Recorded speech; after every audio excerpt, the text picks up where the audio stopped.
जी, अस्सलाम वालेकुम बेटा, कैसे हैं आप लोग? ठीक हैं? अच्छा, ये आज की जो वीडियो है ये मेयर्स ऑफ डिस्पर्जन की जो एक्सरसाइज है 3.1 इसके कुछ डिफरेंट क्वेश्चंस के लिए है। कुछ बच्चों ने कहा था कि जी उन्हें इनमें प्रॉब्लम है, तो इसके लिए अगर आप इसका सोल्यूशन दे दें तो मैं इन क्वेश्चंस को सॉल्व कर रहा हूँ। अच्छा, इसमें स्टार्ट करते हैं। नंबर वन हमारे पास है। Question number one is the smallest observation of a frequency distribution is 35 and the coefficient of range is 0.3. Find the value of the highest observation. इस क्वेश्चन को अगर आप देखें तो इसमें आपको कोफिशिएंट ऑफ रेंज की बात की गई है। कोफिशिएंट ऑफ रेंज जो है वो इक्वल होता है maximum value minus minimum value divided by maximum value plus minimum value, और इसकी वैल्यू 0.3 आपको क्वेश्चन में गिवन है। और इसके बाद आपको स्मॉलेस्ट ऑब्जर्वेशन भी गिवन है, दैट इज 35। यहाँ पर जो स्मॉलेस्ट ऑब्जर्वेशन है उसको मैं रिप्लेस कर दूंगा 35 से।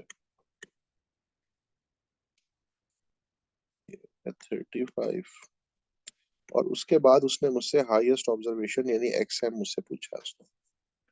इसको अगर आप देखें तो ये एक सिंपल सी एक इक्वेशन बन गई है एक्सएम में। इसको मैं अगर क्रॉस मल्टीप्लाई कर लूं इक्वेशन के अदर साइड पर तो 0.3 एक्सएम प्लस 0.3 को जब मैं 35 से मल्टीप्लाई करूंगा तो ये हो जाएगा जी 10.5। 10.5 equals to XM minus 35।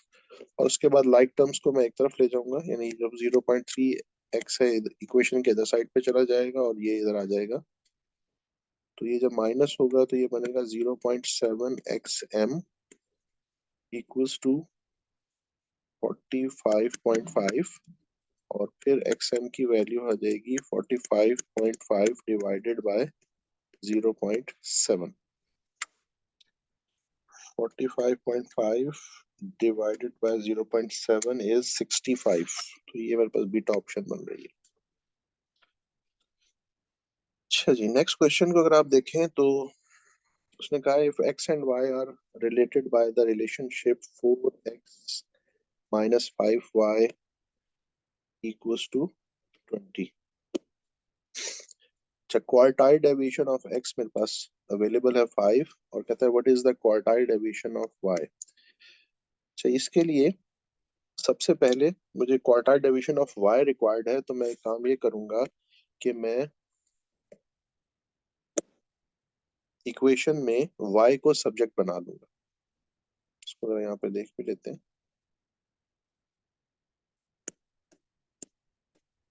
Okay, ये मेरे पास आ गया है। यहाँ पे मैं इक्वेशन को लिख लेता हूँ। इक्वेशन है 4x minus 5y equals to 20। ये है question number 2। 4x minus 5y equals to 20। मेरे पास क्वेश्चन में क्वार्टाइल डेविएशन ऑफ x जो है वो अवेलेबल है 5, और उसने मुझसे क्वार्टाइल डेविएशन ऑफ y पूछा है। मैं सबसे पहले इस इक्वेशन में y को सब्जेक्ट बना दूंगा। सब्जेक्ट बनाने के लिए जो -5y है इक्वेशन की अदर साइड पे चला जाएगा, और ये 20 को इक्वेशन की इस तरफ ले आऊंगा। 4x minus 20 equals to 5y, और y equals to 4x minus 20 divided by 5, और 4 अपॉन 5x माइनस 20 अपॉन 5, और y equals to 4 upon 5x minus 4। और मैं इसको यूं लिख सकता हूँ y equals to 4 upon 5x minus 4। अब इस इक्वेशन को अगर मैं देखूं तो इसमें ये जो 4 है ये है change of origin. Change of origin, और ये जो x के साथ मल्टीप्लाई हो रहा है ये कहलाता है चेंज ऑफ स्केल। अगर आपको चेंज ऑफ ओरिजिन और चेंज ऑफ स्केल याद नहीं है तो आप मेरा पहले का एक वीडियो देख सकते हैं जिसमें हमने मेजर्स ऑफ सेंट्रल टेंडेंसी में एवरेजेस यानी पढ़ा था, और उसमें हमने अरिथमेटिक मीन की प्रॉपर्टीज को डिस्कस किया था। तो वहां पर हमने change of origin change of scale को बड़ा थॉरली डिस्कस किया था, आप उसको वहां भी देख सकते हैं। अच्छा, change of origin and change of scale हमने आइडेंटिफाई कर लिया।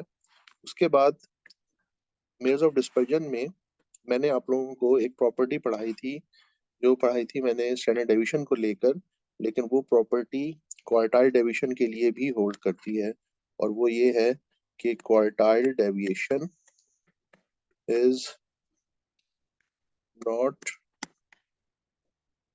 Affected by change of origin. Same इसी वर्ड्स के साथ हमने इसको स्टैंडर्ड डेविएशन के लिए पढ़ा था। और इसका सेकंड पॉइंट ये था कि quartile deviation is affected by change of scale। In quartile deviation की जगह स्टैंडर्ड डेविएशन लगा दें तो ये दोनों चीजें जो है स्टैंडर्ड डेविएशन के लिए होल्ड करती थी। एग्जैक्टली ये दोनों चीजें क्वार्टाइल डेविएशन के लिए भी होल्ड करती हैं, बिल्कुल ऐसे ही जैसे स्टैंडर्ड डेविएशन के लिए होल्ड कर रही थी। तो अब अगर हम देखें तो चेंज ऑफ ओरिजिन का क्वार्टाइल डेविएशन पे कोई इफेक्ट नहीं होगा, इसलिए जो 4 है इसको तो हम अपनी कैलकुलेशन में ले ही नहीं रहे। अच्छा, अब ये जो क्वार्टाइल डेविएशन ऑफ y है, इसका रिलेशन x के साथ किस तरह से बनेगा? क्वार्टाइल डेविएशन ऑफ x को हम मल्टीप्लाई कर लेंगे चेंज ऑफ स्केल के साथ, absolute value of change of scale 4/5 multiplied by quartile deviation of x। Absolute value इसलिए कि वेरिएशन कभी भी नेगेटिव नहीं होती। ओके, तो 4/5 multiplied by quartile deviation of x हमने, जो कि हमें क्वेश्चन में गिवन है, दैट इज 5, यहाँ पुट कर लेंगे, कैंसिल आउट होगा, तो क्वार्टाइल डेविएशन ऑफ y जो है वो मेरे पास आ जाएगा 4। और इसकी अगर मैं ऑप्शन चेक करूं तो ये बन रहा है बीटा। ठीक है बेटा। अच्छा, नेक्स्ट अगर क्वेश्चन देखें, क्वार्टाइल डेविएशन आपको 15 गिवन है। चलो सबसे पहले क्वार्टाइल डेविएशन की इंफॉर्मेशन यहाँ पुट कर लेते हैं। क्वार्टाइल डेविएशन ये है क्वेश्चन नंबर 3। क्वार्टाइल डेविएशन होता है Q3 minus Q1 divided bye 2, ये क्वार्टाइल डेविएशन है। दूसरी जो इन्फॉर्मेशन मेरे पास अवेलेबल है वो है कोफिशिएंट ऑफ क्वार्टाइल डेविएशन। दूसरी इन्फॉर्मेशन मेरे पास है coefficient of quartile deviation. Coefficient of quartile deviation होता है Q3 minus Q1 divided by Q3 plus Q1, और इसकी वैल्यू 0.3 मुझे गिवन है। ये रही 0.3 equals to Q3 minus Q1 divided by Q3 plus Q1। और अब देखते हैं कि हमसे पूछ क्या रहा है। वो पूछ रहा है कि 75% of the observations are less than, वो वैल्यू बताएं जिससे लेस 75% डाटा होगा। तो अगर हम चेक करें तो हमें ये मालूम है कि Q3 वो वैल्यू होती है जिसकी लेफ्ट साइड पे 75% और जिसकी राइट साइड पर 25% डाटा होता है। तो बेसिकली वो हमसे इस क्वेश्चन में Q3 डिमांड कर रहा है, ये वैल्यू हमने उसको।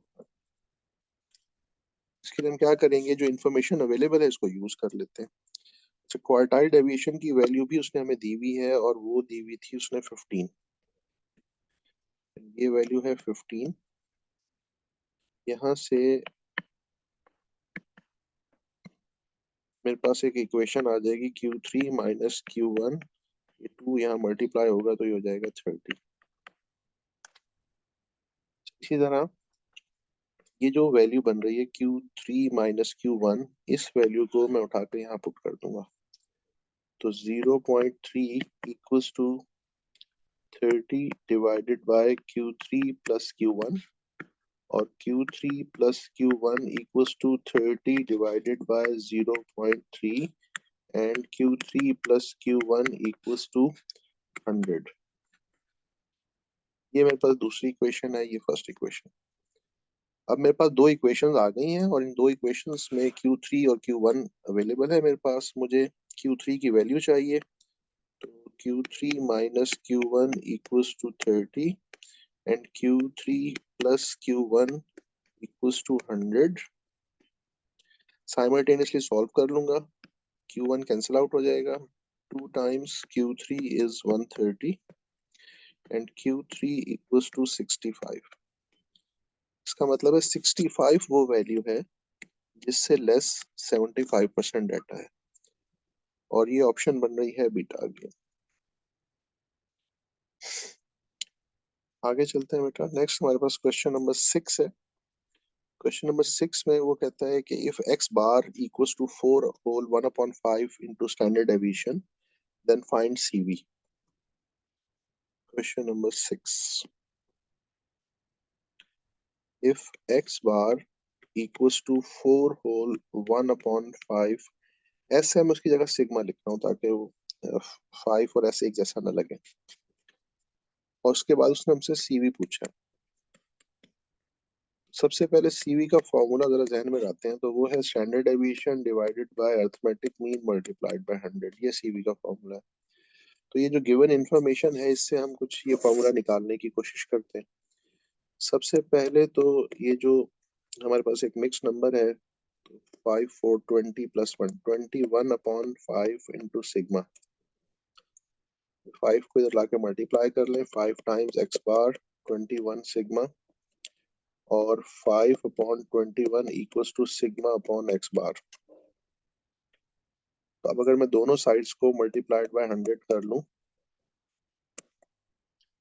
इतना पार्ट तो बन जाएगा CV, और ये साइड में सॉल्व कर लेता हूँ। 5 divide by 21 multiplied by 100 is 23.809 है, तो मैं उसको 23.81 लिख रहा हूँ। 23.81%। ठीक है जी, ऑप्शन चेक करते हैं। तो 23.81 is beta. Okay, question number 8। Mean and variance of 4 observations are 5 and 11.5. If 2 observations are 3 and 10, find the remaining 2 observations. ठीक है, तो अगर आप जो इन्फॉर्मेशन अवेलेबल है उसको जरा देख लेते हैं। मीन की वैल्यू है 5, ऑब्जर्वेशन जो अवेलेबल है वो 3 और 10 है। था क्वेश्चन नंबर 8। मीन का हमें फॉर्मूला मालूम है, वो होता है sum of x upon n is mean. Sum of x के लिए पहली ऑब्जर्वेशन है 3, दूसरी ऑब्जर्वेशन है 10। जो रिमेनिंग ऑब्जर्वेशन है उनके बारे में नहीं मालूम। एक ए है, दूसरी बी है, डिवाइडेड बाय 4 इज 5। ये मीन की वैल्यू है। टोटल 4 ऑब्जर्वेशंस थी, जिनमें से एक 3 थी, दूसरी 10 है। रिमेनिंग 2 के बारे में हमें मालूम नहीं है। 4 मल्टीप्लाई होगा यहाँ पे 20 13 प्लस ए प्लस बी, और यहाँ से a प्लस बी मेरे पास आ जाएगा 20 माइनस 13 इज 7। इक्वेशन 1 बन गई। सेकंड इक्वेशन के लिए उसने मुझे वेरिएंस की वैल्यू देखी है। ये वेरिएंस की वैल्यू है 11.5। जरा पहले वेरिएंस का फॉर्मूला लिखते हैं। Variance is sum of x square upon n minus sum of x upon n whole square. यहाँ पे रूट नहीं लगाएंगे वेरिएंस में। अच्छा, ये जो सम ऑफ एक्स अपॉन एन है ये मीन होता है, और मीन जो हमारे पास गिवन था वो था 5। Sum of x square divide by जो नंबर ऑफ ऑब्जर्वेशंस है वो 4 है, वेरियंस की वैल्यू है 11.5। अच्छा, अब इसमें जो सम ऑफ एक्स स्क्वायर है इसमें भी हमें दो ऑब्जर्वेशंस का तो पता है, एक 3 है एक 10 है, और दो के बारे में नहीं मालूम। तो ये कुछ यूं बन जाएगा 11.5 इक्वल्स टू 3 का स्क्वायर 9, 10 का square 100 plus a square plus b square divided by 4 minus mean की वैल्यू क्योंकि गिवन थी इसलिए मैंने डायरेक्ट पुट कर दिया, और वो अब इस केस में 25 हो जाएगी। ये 25 यहाँ माइनस हो रहा है, इक्वेशन के अदर साइड पे जाकर प्लस हो जाएगा। तो 25 plus 11.5 is 36.5 equals to 109 plus a square b square divide by 4। 4 को मल्टीप्लाई करें यहाँ पर 36.5 multiplied by 4 is 146 equals to 109 plus a square plus b square. 109 यहाँ पे आके सब्ट्रैक्ट हो जाएगा तो a square plus b square is 146 minus 109 is 37. दो इक्वेशंस आ गई मेरे पास. इन दो इक्वेशंस को साइमल्टेनियसली सॉल्व करूंगा तो मेरे पास a और b की वैल्यू आ जाएगी और यही मेरा आंसर है. अच्छा, अब इसमें दो तरीके हैं. साइमल्टेनियसली सॉल्व करने थोड़ा टाइम ज्यादा लगेगा. ज्यादा बेटर ऑप्शन ये है कि ऑप्शंस उठाएं और ऑप्शंस में जो वैल्यूज गिवन है वो a और b की वैल्यूज हैं वही यहाँ पर पुट कर लेते हैं. फॉर एग्जांपल पहली वैल्यू है 6 and 1, सेकंड वैल्यू है 5 and 4, सेकंड आंसर था. थर्ड है 4 and 3 और लास्टली है 7 and 2. मेरे पास ये ऑप्शंस है, ये a और b की वैल्यूज हैं. तो अब मेरे पास वो मेरा आंसर है जो मेरी इन दोनों इक्वेशंस को सेटिस्फाई कर दे.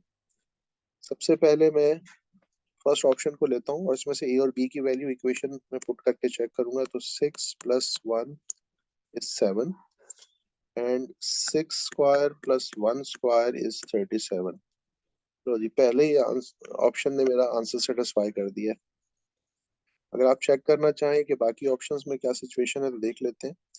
तो 5 plus 4 is 9, तो यही नहीं हो रहा. पहली इक्वेशन ही सेटिस्फाई नहीं हो रही तो दूसरी की तरफ जाने की जरूरत ही नहीं है. थर्ड ऑप्शन में है 4 plus 3 is 7. अब दूसरा चेक कर लेते हैं. 4 square plus 3 square. 4 square is 16 plus 3 square is 9. ये बन रहा है 25.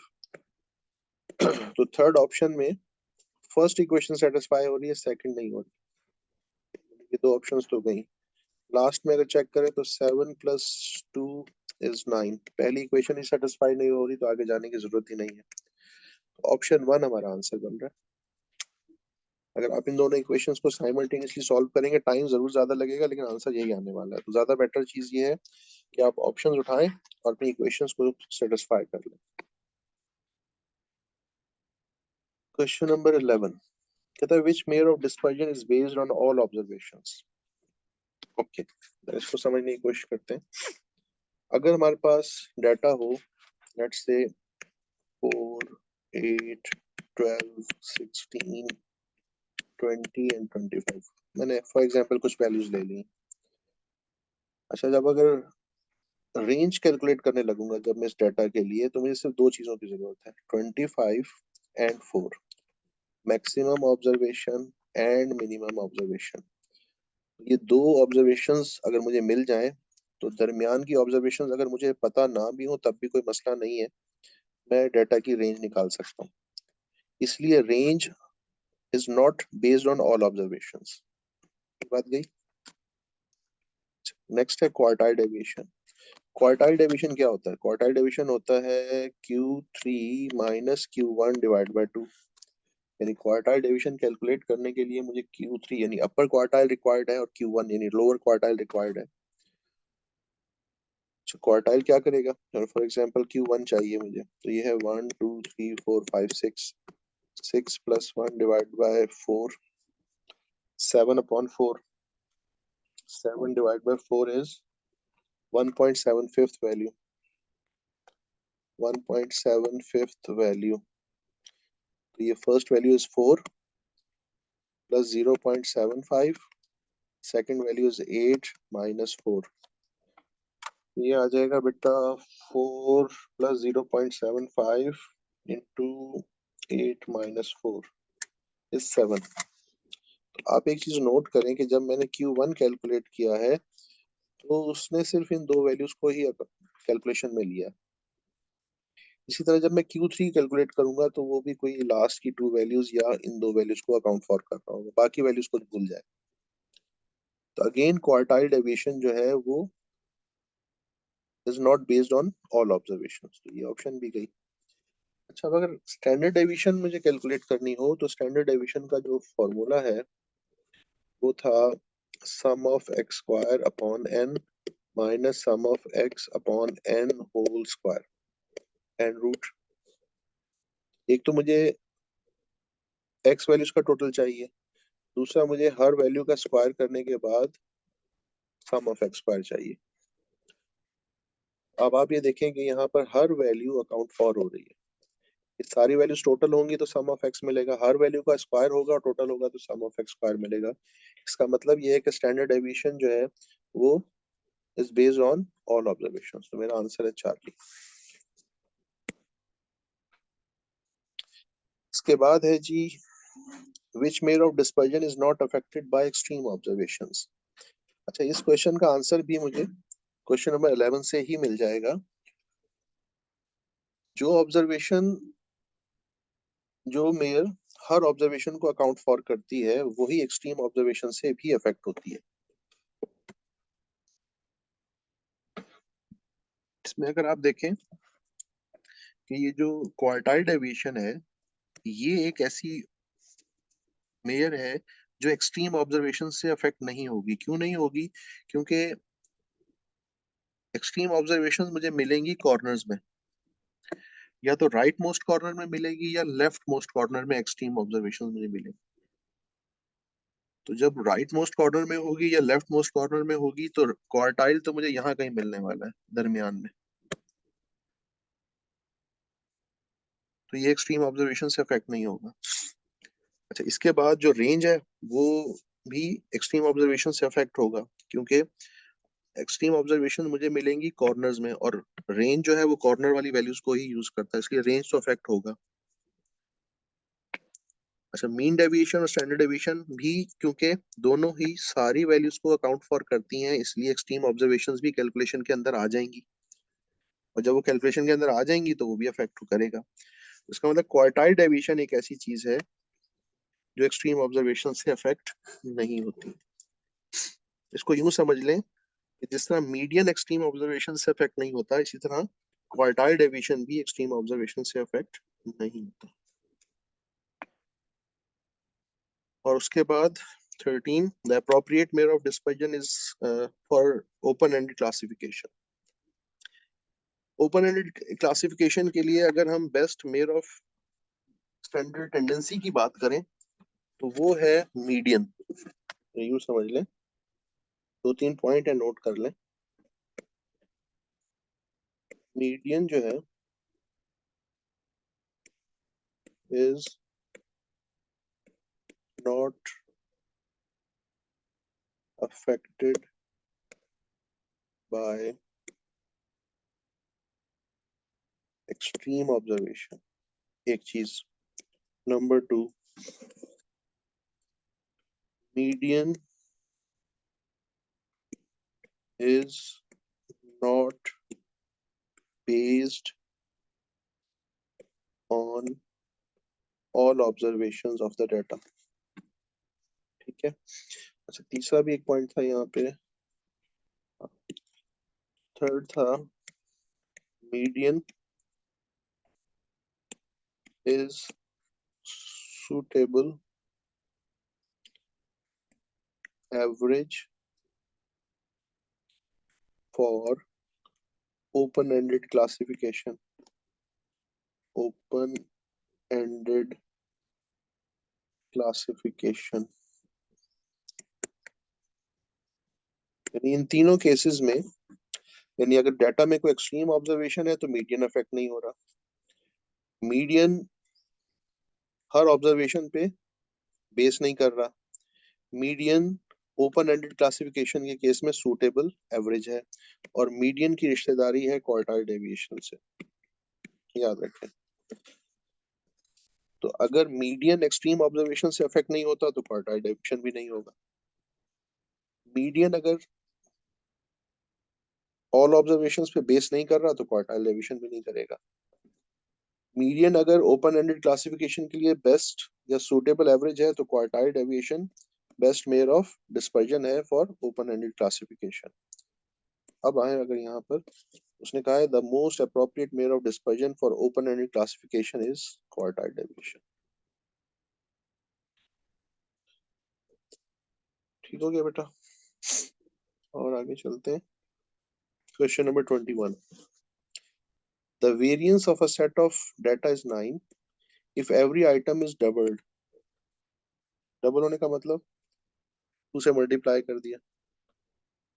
What will be the variance of the resulting data. अच्छा, सबसे पहले अगर किसी डाटा सेट का वेरिएंस 9 है तो स्टैंडर्ड डेविएशन क्या होगा, 3 हो जाएगा।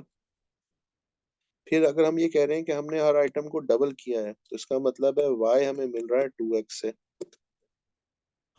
तो स्टैंडर्ड डेविएशन ऑफ y हमें मिलेगा 2 times into standard deviation of x, ये जो यहाँ पे था ये बनेगा 2 टाइम्स 3 इज 6, और उसने हमसे पूछा है वेरिएंस, तो वेरिएंस क्या होता है, variance of y equals to 6 square that is 36, हमारा आंसर होगा बीटा। Quartile deviation is dash of standard deviation in a symmetric distribution. Symmetric distribution वो distribution होती है जिसमें मीन मीडियन मॉड इक्वल आते हैं, या इन अदर वर्ड्स अगर हम उसको ग्राफ करें तो एक बेल शेप बनती है, उसका हिस्टोग्राम हमें एक बेल शेप देता है। In that case quartile deviation और स्टैंडर्ड डेविएशन का एक रिलेशन है कि quartile deviation is 2/3 of standard deviation. तब जब डिस्ट्रीब्यूशन सिमेट्रिक हो, ये इसकी प्रॉपर्टी है। अच्छा जी, question number 29, for a set of 100 observations, so n equals to 100, taking assumed mean as 4, the sum of deviations is 11. taking assumed mean का क्या मतलब है, 29, question number 29, taking assumed mean 4 as 4, the sum of deviation is -11, ये इसका मतलब है। यानी जब मैं यूं लिख रहा हूँ assumed taking taking 4 as assumed mean, तो फिर उसका मतलब ये है x-4, सम ऑफ x-4, और ये हमें -11 गिवन है, एक चीज, और n हमारे पास है 100, एक चीज। आगे देखते हैं क्या इंफॉर्मेशन है। And the sum of squares of these deviations is 257, sum of squares of these deviations is 257, sum of sum of squares of these deviations is 257, find coefficient of variation। जब कोफिशिएंट ऑफ वेरिएशन जो है उसका formula होता है sigma, यानी standard deviation divided by mean multiplied by 100। तो हमारे पास ये जो इन्फॉर्मेशन अवेलेबल है, इस इन्फॉर्मेशन से हमें स्टैंडर्ड डेविएशन चाहिए, इस इन्फॉर्मेशन से हमें मीन चाहिए, तो हमें सीवी मिल जाएगा। अच्छा, अब एक चीज नोट करें, और वो ये है कि ये जब हम 4 को माइनस कर रहे हैं एक्स की हर ऑब्जर्वेशन में से, तो बेसिकली हम क्या कर रहे हैं, change of origin, change of origin. अच्छा, चेंज ऑफ ओरिजिन का कॉन्सेप्ट मीन के लिए क्या काम करता है और स्टैंडर्ड डेविएशन के लिए कैसे काम करता है, ये भी जरा ध्यान में होना चाहिए। अर्थमेटिक मीन के लिए हमें मालूम है कि वो चेंज ऑफ ओरिजिन से अफेक्ट होता है, और स्टैंडर्ड डेविएशन के लिए भी हमें मालूम है कि वो चेंज ऑफ ओरिजिन से अफेक्ट नहीं होता। इसका मतलब ये है कि जब हम अर्थमेटिक मीन कैलकुलेट कर रहे होंगे उस वक्त हम इस 4 को कंसीडर करेंगे, लेकिन जब हम स्टैंडर्ड डेविएशन कैलकुलेट कर रहे होंगे तो उस वक्त हम इस 4 को कंसीडर नहीं करेंगे। अच्छा, अब चलते हैं जरा मीन के लिए। मीन में हमें ये मालूम है कि y हमें मिल रहा है x-4 से, ये देखें गिवन है ये रहा। और यहाँ पर उसने हमें सम ऑफ x-4 इक्वल्स टू 11 दिया है, इट मीन्स कि उसने हमें सम ऑफ y दिया हुआ है -11। यही कहा ना हमने, x-4 को हमने y कहा था, तो यही लिख रहा हूँ यहाँ। तो मुझे अगर y बार रिक्वायर्ड होगा तो कैसे मिलेगा, x माइनस 4 बार। ओके, तो यहाँ से y बार की वैल्यू कैसे मिलेगी, वो मिलेगी -11 डिवाइड बाय n, जो कि इस केस में 100 है। तो y बार की वैल्यू बन रही है -0.11। ये वैल्यू मैं यहाँ पुट कर दूंगा, -0.11 इक्वल्स टू x बार -4, और यहाँ से x बार की वैल्यू क्या आएगी, 4 minus 0.11 and x bar is equals to 3.89। नहीं, x बार तो मुझे मिल गया, एक चीज मुझे मिल गई, और अब मुझे क्या चाहिए, अब मुझे चाहिए स्टैंडर्ड डेविएशन। तो स्टैंडर्ड डेविएशन के बारे में मुझे ये पता है कि चेंज ऑफ ओरिजिन का